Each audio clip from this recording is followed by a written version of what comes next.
എല്ലാ മേഖലയിലും ദൈവനാമ മഹത്വത്തിനും നിങ്ങൾക്ക് ഏവർക്കും അനുഗ്രഹമായി തീരട്ടെ എന്ന് ആശംസിക്കുകയും പ്രാർത്ഥിക്കുകയും ചെയ്യും. ഞാൻ ഓർമ്മിപ്പിച്ചതുപോലെ മെഡിക്കൽ മിഷൻ സൺഡേയോട് ചേർന്ന് എടുത്ത ഒരു ധ്യാനം തന്നെ ഞാൻ ഇവിടെ ആവർത്തിക്കുന്നു. അതുകൊണ്ട് തന്നെ ആ ഞായറാഴ്ച നമ്മൾ വായിക്കുന്ന എവൻഗേലിയോൻ ഭാഗമാണ് ഒരുമിച്ച് ചിന്തിക്കുവാനായിട്ട് ആഗ്രഹിച്ചത്. വിശുദ്ധ മർക്കോസ് എഴുതിയ സുവിശേഷം 5-ാം അധ്യായം 1 മുതൽ 20 വരെയുള്ള വാക്യങ്ങൾ. അവിടെ ഭൂതഗ്രസ്തനായ ഒരു മനുഷ്യന് സൗഖ്യം കൊടുക്കുന്ന ഒരു കർത്താവിന്റെ സൗഖ്യദായക ശുശ്രൂഷയാണ് നാം മനസ്സിലാക്കുന്നത്. എന്നാൽ 8-ാമത്തെ വാക്യം കുറിവാക്യമായിട്ട് വായിക്കുവാനായിട്ട് ആഗ്രഹിക്കുന്നു. വിശുദ്ധ മർക്കോസ് എഴുതിയ സുവിശേഷം 5-ാം അധ്യായം 8-ാമത്തെ വാക്യം. അശുദ്ധാത്മാവെ ഈ മനുഷ്യനെ വിട്ട് പുറപ്പെട്ടു പോകുക എന്ന് യേശു കൽപ്പിച്ചിരുന്നു. അശുദ്ധാത്മാവെ ഈ മനുഷ്യനെ വിട്ട് പുറപ്പെട്ടു പോകുക എന്ന് യേശു കൽപ്പിച്ചിരുന്നു. കണ്ണുകളെ അടയ്ക്കാൻ പ്രാർത്ഥിക്കാം. വാഗ്ദത്തങ്ങൾ വിശ്വസ്തനായ ഞങ്ങളുടെ നല്ല ദൈവമേ, സ്വർഗസ്ഥ പിതാവേ, ഈ സന്ധ്യാസമയത്തിനായി ഞങ്ങൾ നിന്നെ സ്തുതിക്കുന്നു. കർത്താവെ, പുതിയ വർഷത്തിന്റെ ആദ്യ മാസത്തിന്റെ ചില ദിവസങ്ങൾ ഞങ്ങളുടെ ജീവിതത്തിൽ നിന്ന് പിന്നിടുമ്പോഴും ദൈവമേ, ആരോഗ്യത്തോടെ ഈ ഭൂമുഖത്ത് ഞങ്ങളെ ശേഷിപ്പിച്ച നിന്റെ കരുണയ്ക്കായിട്ട് സ്തോത്രം. നിന്റെ കൃപ ഒന്ന് മാത്രം ഞങ്ങളെ നിലനിർത്തിയിരിക്കുന്നു എന്നുള്ള തിരിച്ചറിവോടും കർത്താവെ, ആ അറിവിൽ നിന്ന് നിന്റെ സന്നിധിയിൽ കൂടുതൽ താഴ്മയോടും കർത്താവെ ജീവിപ്പാൻ തക്കവണ്ണം നീ സഹായിക്കണമേ എന്ന് പ്രാർത്ഥിക്കുന്നു. ദൈവമായ കർത്താവെ, അതോടൊപ്പം ഞങ്ങളുടെ ചുറ്റും എത്രയോ ആളുകൾ രോഗങ്ങളിലെ ഭാരങ്ങൾ പ്രയാസങ്ങളൊക്കെ കടന്നു പോകുന്നു. അനേക ആളുകൾ ഈ രോഗം മൂലമുണ്ടാകുന്ന വ്യത്യസ്തമായ പ്രതിസന്ധിയിൽ കൂടെ കടന്നു പോകുമ്പോഴും അവരെ കുറിച്ചും കർത്താവെ ഞങ്ങൾക്കൊരു ഭാരം, അവർക്ക് വേണ്ടി ഞങ്ങൾക്ക് എന്ത് ചെയ്യുവാൻ പറ്റും എന്നുള്ള ഒരു ഉത്തരവാദിത്വ ബോധത്തോട് ക്രിസ്തീയ സാക്ഷ്യം നിർവഹിപ്പാൻ തക്കവണ്ണം ഞങ്ങളെ സഹായിക്കണമേ. വ്യത്യസ്ത ശുശ്രൂഷ മേഖലകളിലായിരിക്കുന്ന ഞങ്ങൾക്ക് നീ ഞങ്ങളെ ഏൽപ്പിച്ചിരിക്കുന്ന ദൗത്യം നിയോഗം തിരിച്ചറിഞ്ഞ് ദൈവമേ, ഈ സമയത്ത് സൗഖ്യത്തിന്റെ സന്ദേശകരായിട്ട്, സൗഖ്യത്തിന്റെ വാഹകരായിട്ട് കർത്താവെ ജീവിപ്പാൻ തക്കവണ്ണം നീ സഹായിക്കണമേ. കാലത്തിനൊത്തവണ്ണം ശുശ്രൂഷ ചെയ്യുവാൻ ഞങ്ങളെ ഓരോരുത്തരെയും ബലപ്പെടുത്തണമേ. അല്പസമയം നിന്റെ വചനത്തിന്റെ മുൻപാകെ ഇരിക്കുമ്പോൾ വചനത്താൽ ഞങ്ങളെ അനുഗ്രഹിക്കണമേ. മാനവും മഹത്തോട് തന്നെ എടുക്കണമെന്ന് യേശുവിൻ നാമത്തിൽ അപേക്ഷിക്കുന്നു. കൃപയോടെ കേൾക്കണമേ. ആമേൻ. ഇപ്പോൾ കേട്ട ഈ വേദവാക്യം നമുക്ക് വളരെയധികം പരിചയമുള്ള ഒരു വേദഭാഗത്തിൽ നിന്നാണ് ഉള്ളതാണ്. ഞാൻ പറഞ്ഞുവല്ലോ, മെഡിക്കൽ മിഷൻ സൺഡേയോട് ചേർന്ന് വായിക്കുന്ന എവൻഗേലിയോൻ ഭാഗം. ഈ ഭാഗത്ത് യേശു കർത്താവ് കടലിനക്കരെ ഗദരദേശത്തെത്തി അവിടെ ഭൂതഗ്രസ്തനായ ഒരു മനുഷ്യന് സൗഖ്യം നൽകുന്നതായിട്ട് നമുക്ക് കാണുവാനായിട്ട് സാധിക്കും. ഈ ഒരു 1 മുതൽ 20 വരെ വാക്യങ്ങളിൽ നിന്ന് സൗഖ്യ ശുശ്രൂഷയിലായിരിക്കുന്ന എനിക്കും നിങ്ങൾക്കും, ഞാൻ കൗൺസിലിംഗ് രംഗത്തായിരിക്കുന്നത് കൊണ്ട് തന്നെ മാനസിക ആരോഗ്യം നിലനിർത്തുവാനും മാനസിക ആരോഗ്യത്തിൽ ബുദ്ധിമുട്ട് അനുഭവിക്കുന്നവർക്ക് സൗഖ്യം നൽകുന്ന ശുശ്രൂഷയിലായിരിക്കുന്നത് കൊണ്ട് തന്നെ ആ സൗഖ്യദായക ശുശ്രൂഷയുടെ വില മനസ്സിലാക്കുവാനായിട്ട് സാധിക്കും. അപ്പോൾ this healing ministry of Jesus, when he heals this demon possessed man, gives us certain realizations in our ministry. നമ്മുടെയൊക്കെ ശുശ്രൂഷയില് ചില തിരിച്ചറിവുകൾ നമുക്ക് നൽകുന്നു. ഈ ഭാഗത്തിൽ നിന്ന് നമുക്ക് 3 ആശയങ്ങൾ ഒരുമിച്ച് പങ്കുവെക്കുവാനായിട്ട് ആഗ്രഹിക്കുന്നു. ഒന്നാമത്തേത്, no one is out of the coverage area of the healing touch of Jesus. No one is out of coverage area of healing touch of Jesus. ഈ demon possessed മനുഷ്യനെ നമ്മൾ കാണുമ്പോൾ അവന്റെ വാസം നമുക്ക് എല്ലാവർക്കും അറിയാം, ഒരു സിമിട്രിയിലായിരുന്നു. കല്ലറകളുടെ ഇടയിൽ പാർത്തിരുന്ന ഒരു മനുഷ്യൻ, തന്നെത്താൻ നശിപ്പിച്ച്, തന്നെത്താൻ ചതച്ച്, തന്നെത്താൻ ദോഷം വരുത്തി ചങ്ങലകളിൽ അകപ്പെട്ട ഒരു മനുഷ്യൻ. ഇനിയും ഈ മനുഷ്യന് ഒരു രക്ഷയില്ല എന്ന് ഒരു പക്ഷെങ്കിൽ സമൂഹം തന്നെ എഴുതി തള്ളിയ ഒരു മനുഷ്യൻ, സ്വയം എഴുതി തള്ളിയ ഒരു അങ്ങനെയുള്ള ഒരു മനുഷ്യന്റെ അടുക്കിലേക്കാണ് യേശു കർത്താവ് സൗഖ്യത്തിന്റെ കരങ്ങളുമായിട്ട് കടന്നു ചെല്ലുന്നത്. അപ്പൊ നമുക്ക് മനസ്സിലാക്കുവാനായിട്ട് സാധിക്കും, though he was out of coverage area എന്ന് പറയുമ്പോൾ ഇന്ന് ടെക്നോളജി നെറ്റ്വർക്കിന്റെ ഒക്കെ കാലത്തിൽ ആ ഭാഷ നമുക്ക് വളരെ അധികം മനസ്സിലാകുന്ന ഒരു ഭാഷ ആയതുകൊണ്ട് തന്നെയാണ് ആ ഒരു ടെർമിനോളജി ഉപയോഗിക്കുവാനായിട്ട് ശ്രമിച്ചത്. He was out of reach from himself and he was out of reach from his own people. He was out of reach from the community. He was out of reach from the healing world. But this man who was out of coverage area for everyone is not out of coverage area for Jesus to heal him. ഈ യേശു കർത്താവിന്റെ സൗഖ്യ ശുശ്രൂഷ നമ്മൾ കാണുമ്പോൾ വ്യത്യസ്തമായ രീതിയിലാണ് യേശു കർത്താവ് സൗഖ്യം കൊടുക്കുന്നത്. ചിലർക്ക് സൗഖ്യം കൊടുത്തത് അവർ ആവശ്യപ്പെട്ടപ്പോഴാണ്. നമുക്കറിയാം, ഇതിന് തൊട്ട് മുൻപ് യേശു കർത്താവ് പടകിൽ ശിഷ്യന്മാരോട് യാത്ര ചെയ്തപ്പോൾ കാറ്റിനെയും കോളിനെയും ഒക്കെ ശാസിച്ച് കർത്താവ് അവിടെ ശിഷ്യന്മാർ ആവശ്യപ്പെട്ടപ്പോൾ യേശു കർത്താവ് ആ ഒരു മിറാക്കിൾ നടത്തി. വീണ്ടും യായിറോസിന്റെ മകളിനെ സൗഖ്യമാക്കിയത് യായിറോസിന്റെ ആവശ്യപ്രകാരം. പിന്നീട് ഒരു രക്തസ്രാവമുള്ള സ്ത്രീക്ക് സൗഖ്യം നൽകിയത് ആ രക്തസ്രാവമുള്ള സ്ത്രീ യേശുവിനെ അപ്രോച്ച് ചെയ്തപ്പോൾ. അപ്പോൾ വ്യത്യസ്തമായിട്ടുള്ള സൗഖ്യ ശുശ്രൂഷ നമുക്ക് കാണുവാനായിട്ട് സാധിക്കും. എന്നാൽ ഈ മനുഷ്യനെ സംബന്ധിച്ച് there was no one to beg for him and he did not have the energy to reach out to Jesus, but yet Jesus reaches out to him. So this is a very good and big realization for all of us. ആരും യേശു കർത്താവിന്റെ ഡയറിയിൽ നിന്ന് എഴുതി തള്ളപ്പെടുന്നില്ല. Nobody is discarded from the diary of Jesus. Nobody is discarded from the healing touch of Jesus. And nobody is out of the coverage area of healing touch of Jesus. Many of us, especially health professionals ആയിരിക്കുന്ന നിങ്ങളും ഞാനും, ഒരുപക്ഷെങ്കിൽ രോഗക്കിടക്കയിലായിരിക്കുന്ന ഒരു ആളിനെ കാണുമ്പോൾ ഒരു പരിധി വരെയുള്ള treatment കഴിയുമ്പോൾ ഡോക്ടേഴ്സ് ആയിരിക്കുന്ന നിങ്ങൾക്കറിയാം ഇനിയും ഒരു രക്ഷയില്ല എന്നുള്ളത്. എങ്കിലും ക്രിസ്തീയ വിശ്വാസത്തിൽ നിൽക്കുന്ന ഏതൊരു ഡോക്ടറും എപ്പോഴും പറയുന്നത് ഞങ്ങളുടെ പരിമിതിക്ക് അപ്പുറമാണ്, ഞങ്ങൾക്ക് ചെയ്യാവുന്ന പരമാവധി ഞങ്ങൾ ചെയ്തു, ഇനിയും ദൈവം പ്രവർത്തിച്ചെങ്കിൽ മാത്രമേ സാധ്യമാകുകയുള്ളൂ. അത് ഒരു ക്രിസ്ത്യൻ ഡോക്ടറിന്റെ ഒരു സാക്ഷ്യമാണ് എല്ലാ സമയത്തിലും.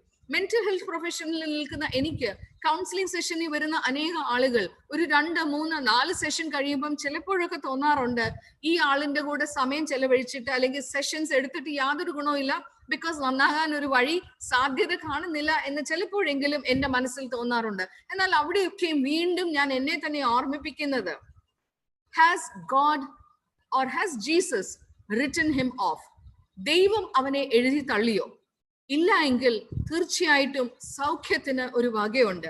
അപ്പോൾ ഈ ഒരു ഭാഗം നമ്മളെ അധികം മനസ്സിലാക്കുവാനായിട്ട് സഹായിക്കുന്നത് no one is ever out of coverage area of the healing touch of Jesus. ഞങ്ങളുടെ പാസ്നേജിൽ മീൻ കൊണ്ടുവരുന്ന മീൻ വിൽക്കുന്ന ഒരാളുണ്ട്. അപ്പോൾ അതൊരു പാവപ്പെട്ട ഒരു അൺഎഡ്യൂക്കേറ്റഡ് മാനാ. അപ്പം അദ്ദേഹം മീൻ വന്ന് വിൽക്കുന്ന സമയത്ത് പാസ്നേജിന്റെ ഈ കോമ്പൗണ്ടിൽ തന്നെ ഇരുന്ന് മീനൊക്കെ വെട്ടിത്തരുന്ന ഒരു പതിവും കൂടെ ഉണ്ട്. അപ്പൊ ചില സമയത്ത് ഞാൻ 5-10 മിനിറ്റ് അയാളോട് സംസാരിക്കുമ്പോൾ അയാളുടെ വീട്ടിലെ കാര്യങ്ങളൊക്കെ ചോദിച്ചപ്പോൾ ഒരിക്കൽ മനസ്സിലായി അയാളുടെ ഭാര്യ മരിച്ചുപോയി. അപ്പം എങ്ങനെയാ മരിച്ചെന്ന് ചോദിച്ചപ്പം പറഞ്ഞു ക്യാൻസർ ആയിരുന്നു, വളരെ പെട്ടെന്ന് ബോഡിയിലൊക്കെ സ്പ്രെഡായി. പക്ഷെ ഒരു 5 വർഷത്തിൽ കൂടുതൽ ആ സഹോദരി ക്യാൻസർ ട്രീറ്റ്മെന്റിൽ കൂടെ കടന്നു പോയതാ. എന്നാൽ ഈ ഫിഷർമാൻ ആയിട്ടുള്ള ഈ മനുഷ്യൻ പറയുന്നത് വലിയ പഠിപ്പൊന്നും ഇല്ല. പറഞ്ഞു the last time when we went to the doctor for our annual checkup, ആ സമയത്ത് ആ സഹോദരിയെ ശുശ്രൂഷിച്ചുകൊണ്ട് അല്ലെങ്കിൽ ചികിത്സിച്ചുകൊണ്ടിരുന്ന ആ ഡോക്ടർ പറഞ്ഞു ഇനിയും ഇങ്ങോട്ട് കൊണ്ടുവരണ്ട. അപ്പൊ ആ ഡോക്ടർ അങ്ങനെ പറഞ്ഞപ്പോൾ നേരിട്ട് പേഷ്യന്റിനോട് പറഞ്ഞു, ഈ മനുഷ്യൻ പറയുന്ന അശോക് എന്ന അദ്ദേഹത്തിന്റെ പേര്, അശോക് പറഞ്ഞു ഭവനത്തിൽ വന്ന് ഷീല കട്ടിലയിൽ ഒരു കിടപ്പ് കിടന്നു, പിന്നീട് എഴുന്നേറ്റിട്ടില്ല. അപ്പം ഈ അശോക് പറയുന്നത് that word from the doctor made her feel give up in life. അപ്പം എനിക്ക് എന്റെ അറിവനുസരിച്ച് പറഞ്ഞു കൊടുക്കുവാൻ സാധിക്കുന്നത് പോലെ പറഞ്ഞു കൊടുത്തപ്പോൾ ഞാൻ പറഞ്ഞു may be the doctor said with a good intention of not to spend money. നിങ്ങൾ കഷ്ടപ്പെട്ടുണ്ടാക്കുന്ന കാശ് ഇനിയും ആശുപത്രിയിൽ കൊണ്ട് ചെലവാക്കണ്ട എന്ന് പറയാൻ ഉദ്ദേശിച്ചായിരിക്കാം ഒരു പക്ഷെങ്കിൽ ഡോക്ടർ പറഞ്ഞത്. എങ്കിലും ആ ഫിഷർമാൻ അശോക് പറഞ്ഞത് അതായിക്കോട്ടെ, ഞങ്ങൾ കഷ്ടപ്പെട്ട് ഞങ്ങൾ പണം കൊടുക്കുന്നു ശരിയാ, പക്ഷെ അത് അവളോട് പറയണ്ടായിരുന്നു, എന്നോട് പറഞ്ഞിരുന്നെങ്കിൽ ഞാൻ പിന്നെയും അവൾക്ക് ജീവിക്കുവാനുള്ള ആശ കൊടുത്തേനെ. ശരിയോ തെറ്റോ എന്ന് എനിക്ക് അറിയത്തില്ല. ഒരു പക്ഷെ ഞാനും നിങ്ങളും പലപ്പോഴും പല പേഷ്യൻസ് പല ആളുകളുമായിട്ട് ഇടപെടുമ്പോൾ നമ്മുടേതായിട്ടുള്ള രീതിയിൽ we have a calculation based on our knowledge and based on our understanding.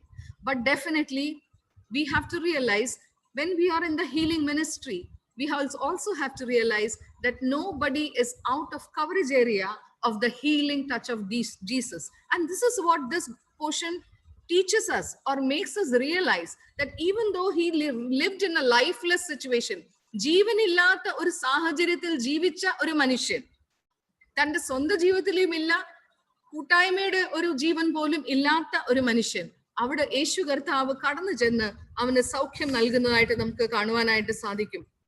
അപ്പോ let us not write off any person thinking that there is no more hope in that person's life. Let us look into our own lives. എന്റെ ജീവിതത്തിൽ ഏത് അനുഭവമാണ് which I feel is beyond redemption from the power of Jesus?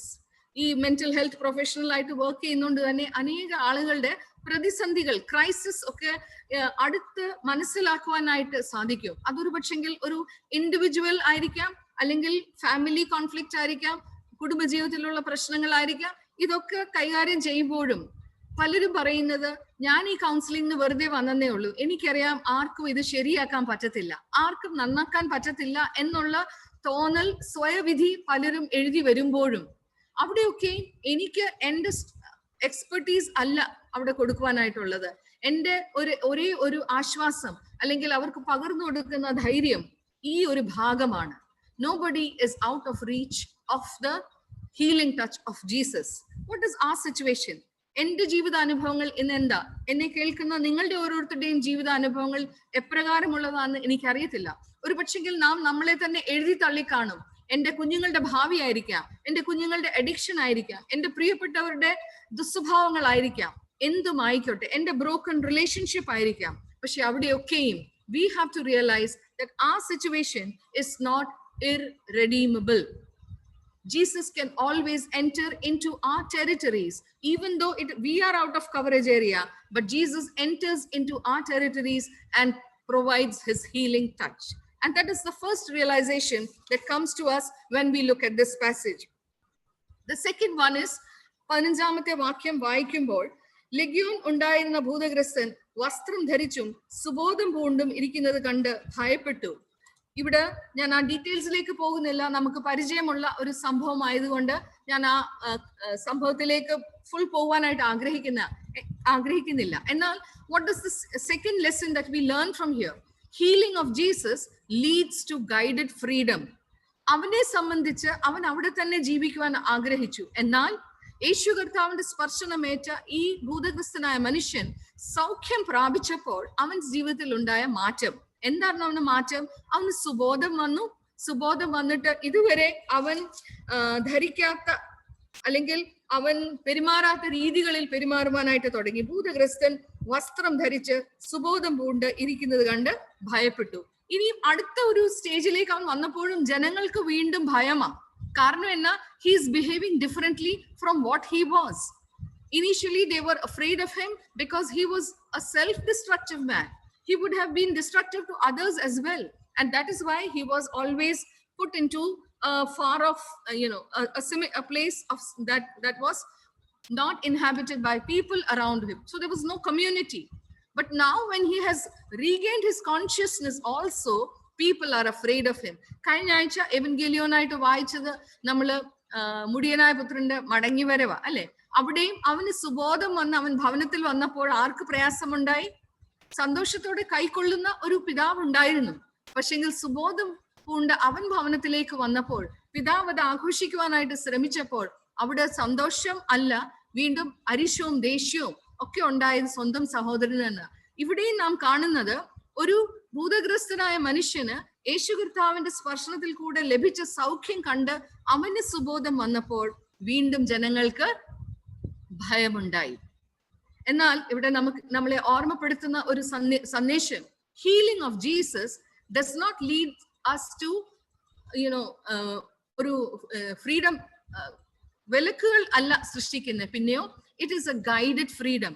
യേശു കർത്താവ് അവന് ജീവിക്കുവാനുള്ള വഴി, ഒരു ദിശ കാണിച്ചു കൊടുക്കുന്ന, അതാണ് യേശുവിൽ കൂടെ ലഭിക്കുന്ന സൗഖ്യത്തിന്റെ, സ്വാതന്ത്ര്യത്തിന്റെ പ്രത്യേകത. യേശുവിൽ നിന്ന്, യേശു കർത്താവിന്റെ സ്പർശനത്തിൽ നിന്ന് ലഭിക്കുന്ന സ്വാതന്ത്ര്യം, സൗഖ്യം നമ്മളെ പുതിയ വഴികളിലേക്കും പുതിയ ഒരു ദിശയിലേക്കും നമ്മളെ നടത്തുന്നു, നയിക്കുന്നു എന്നുള്ളതാണ് ഈ ഭാഗം നമ്മളെ ഓർമ്മിപ്പിക്കുന്നത്. So healing of Jesus leads to guided freedom, and that is what is seen in Colossians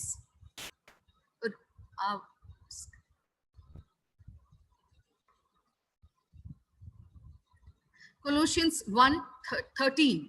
The verse says, "The Lord has delivered us from the domain of darkness and transferred us to the kingdom of his beloved Son."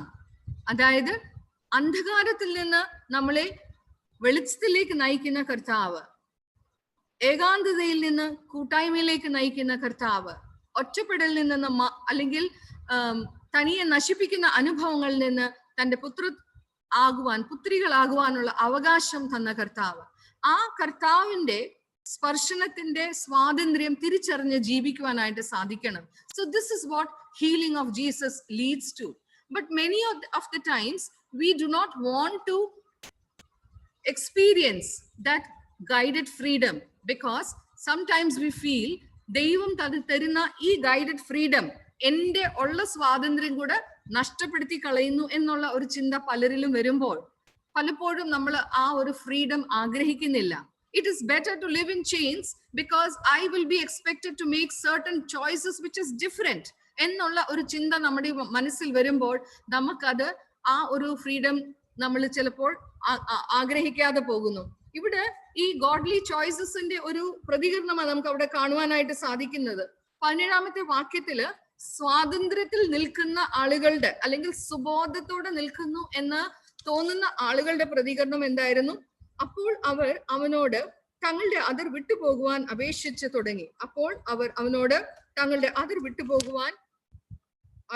തുടങ്ങി. നമുക്ക് ഇവിടെ കാണുവാനായിട്ട് സാധിക്കുന്നത് already ഫ്രീഡത്തിൽ കഴിയുന്ന ഒരു കമ്മ്യൂണിറ്റിയാണ്. സുബോധം വന്ന ഈ ഭൂതഗ്രസ്തനായ മനുഷ്യനെയും യേശു കർത്താവിന്റെ ഈ ഒരു സൗഖ്യ ശുശ്രൂഷയിൽ നിന്ന് ആ പന്നികളുടെ കൂട്ടത്തിലേക്ക് പാഞ്ഞു കയറി ആ കൂട്ടത്തോടെ പന്നികൾ ചത്തു എന്നൊക്കെ അവർക്കുണ്ടായ നഷ്ടം, ലോകപ്രകാരം ഉള്ള നഷ്ടം അവർക്ക് അനുഭവിച്ചപ്പോൾ, മെറ്റീരിയലിസ്റ്റിക്കലി when they lost certain things in life, they wanted Jesus to go away from their limits. They wanted Jesus to go out of their coverage area.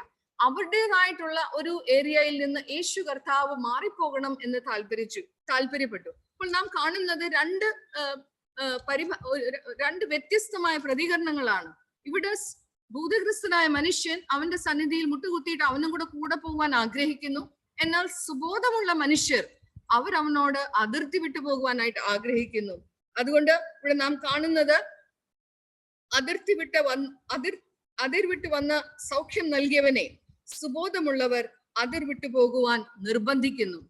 അതിർ വിട്ട് സൗഖ്യം നൽകിയവനെ അതിർ വിട്ടു പോകുവാൻ സുബോധമുള്ളവർ നിർബന്ധിക്കുന്നു. എന്തുകൊണ്ട് അങ്ങനെ? Because their freedom was very different from what God gave the freedom to the demon possessed man. അവരുടെ മനസ്സിലെ ഉള്ള ചില സ്വാതന്ത്ര്യത്തെ കുറിച്ചുള്ള ചില ആശയങ്ങൾ ഈ കർത്താവിന്റെ ഒരു വഴിയിൽ നിന്ന് വളരെ വ്യത്യസ്തമായിട്ടുള്ളതായിരുന്നു. അവരെ സംബന്ധിച്ച് ലോകപ്രകാരമുള്ള നേട്ടവും materialistic gain was more important than a human gain.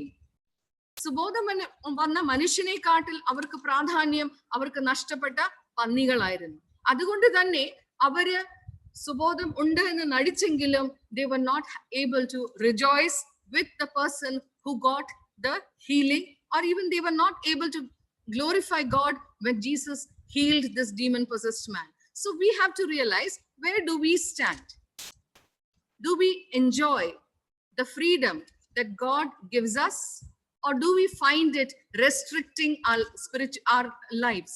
നമ്മുടെ ജീവിതത്തിൽ യേശു കർത്താവുമായിട്ടുള്ള ബന്ധത്തിൽ നമുക്കുള്ള സ്വാതന്ത്ര്യത്തെ നാം സന്തോഷിക്കുന്നുണ്ടോ, ആഘോഷിക്കുന്നുണ്ടോ, അതോ അത് വിലക്കുകളായിട്ട് എനിക്കും നിങ്ങൾക്കും തോന്നാറുണ്ടോ?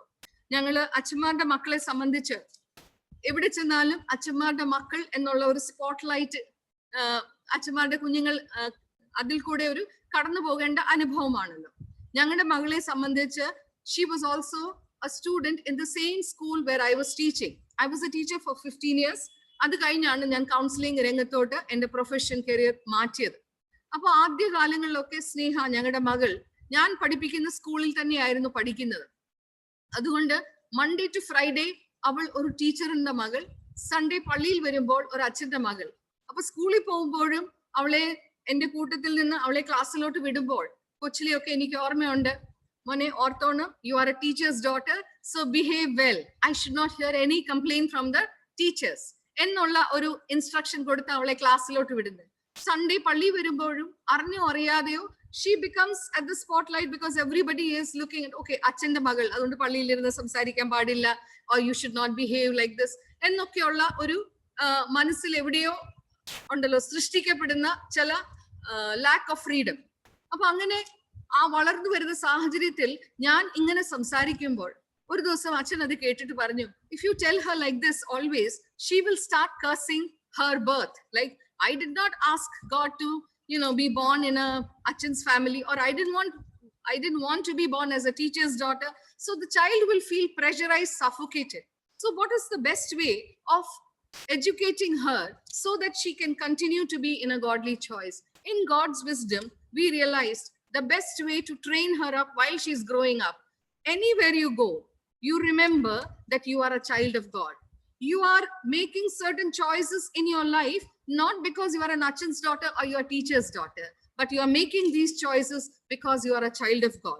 And that made life much more easier for her also to handle, because she knew what she was, where she was, and how she should be. When you kelkunna paramedical students or medical students, or anywhere that you are, if you feel that you are being choked by the thought of, if I am committed to Christ, or if I proclaim my faith in Christ, I am limited in my freedom. No, that is where you get more freedom in a guided way, because you have a better option to make godly choices, because you are proud of being a child of God. And that is what the freedom that God gives us. That is what the freedom we get when we are in a relationship with our Master and Savior, Jesus Christ. And the last point that I want to share is, last one, verse 19. 19ാമത്തെ വാക്യത്തിൽ നാം കാണുന്നത്, ഈ ഭൂതഗ്രസ്തനായ മനുഷ്യൻ അവൻ യേശു കർത്താവിനെ അനുഗമിക്കുവാനായിട്ട് ആഗ്രഹിച്ചു. എന്നാൽ യേശു കർത്താവ് അവനോട് വേറൊന്നാണ് കൽപ്പിച്ചത്. യേശു അവനോട് പറഞ്ഞത്, യേശു അവനെ അനുവദിക്കാതെ നിന്റെ വീട്ടിൽ നിനക്ക് ഉള്ളവരുടെ അടുക്കൽ ചെന്ന് കർത്താവ് നിനക്ക് ചെയ്തതൊക്കെയും നിന്നോട് കരുണ കാണിച്ചതും പ്രസ്താവിക്ക എന്ന് അവനോട് പറഞ്ഞു. Now, healing of Jesus turns a maniac into a messenger with a message. Healing of Jesus turns a maniac into a messenger with a message.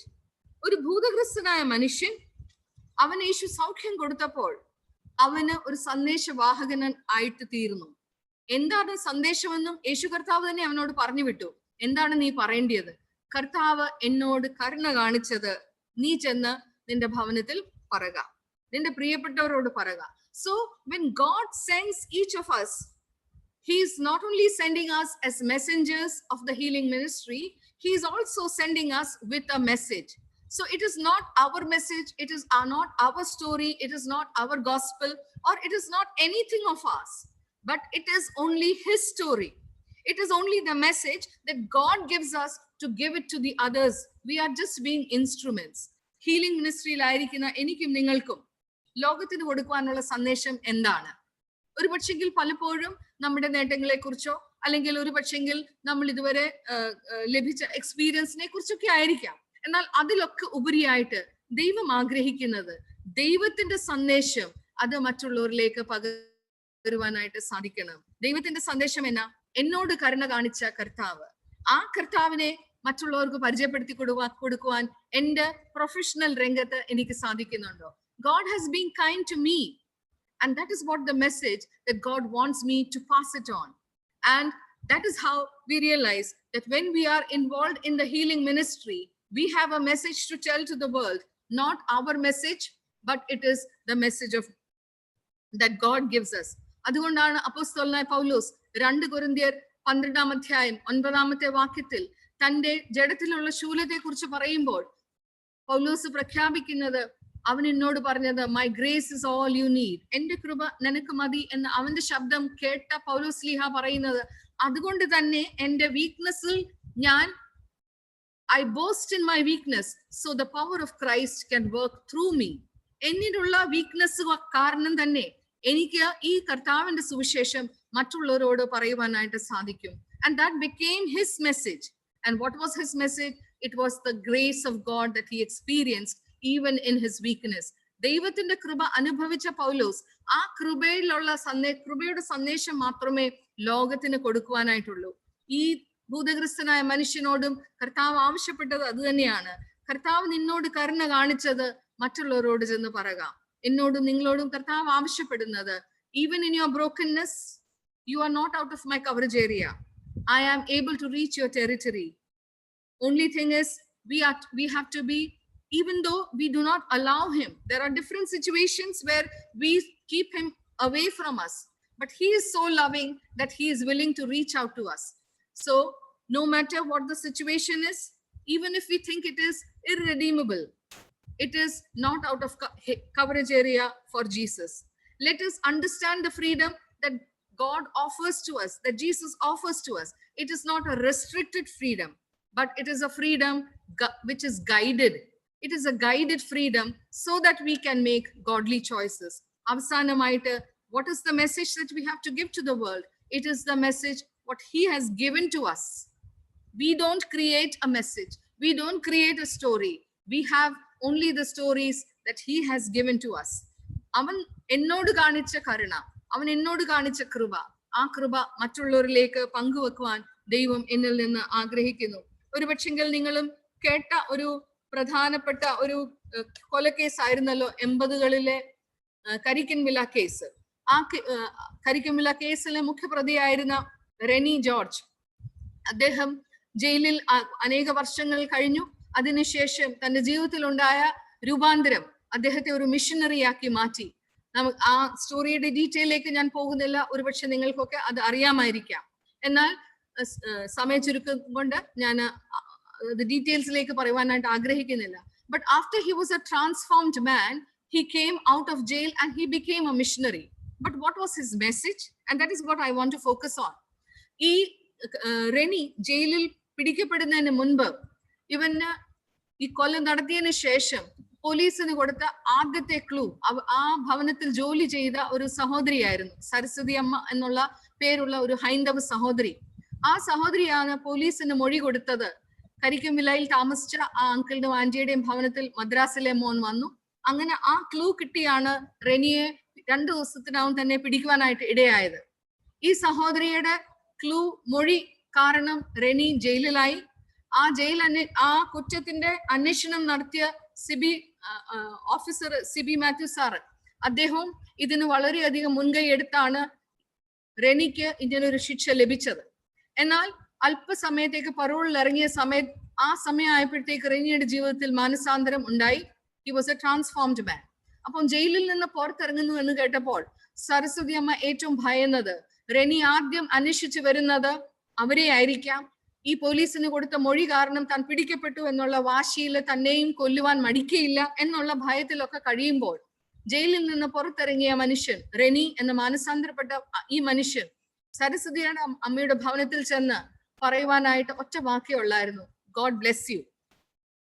പിന്നീട് ആ പോലീസ് ഓഫീസറിനെയും കണ്ട് റെനിക്ക് പറയുവാൻ ഒറ്റ സന്ദേശമേ ഉണ്ടായിരുന്നുള്ളൂ, ഗോഡ് ബ്ലെസ് യു. ആ സരസ്വതി അമ്മ അനേക വർഷങ്ങൾക്ക് ശേഷം കഴിഞ്ഞ 2 മാസം മുൻപാണ് മരണമടഞ്ഞത്. മലയാള മനോരമ പത്രത്തിൽ ആ ഒരു ആർട്ടിക്കിൾ ഫീച്ചർ ചെയ്തപ്പോൾ അന്നത്തെ സംഭവം വീണ്ടും ആവർത്തിച്ച് അവിടെ എഴുതപ്പെട്ടിരുന്നു. സരസ്വതിയുടെ അമ്മയുടെ അനുഭവം അവിടെ എഴുതിയിരുന്നത് വായിക്കുവാനായിട്ടിടയായി. So a murderer, when transformed by the healing touch of Christ, becomes a messenger, and messenger with a message that God gave him. What was the message? Just blessing others. He said, God bless you. My dear fellow believers, my dear friends in the healing ministry, what is our message to the world? It is just the grace of God, that we are the instruments who have received the grace. We are passing on to the others around us. God bless us to be the messengers of his healing in whichever situation we are, whatever circumstances we are, knowing that no situation, no circumstance is out of coverage area for a master. May God bless us through these words.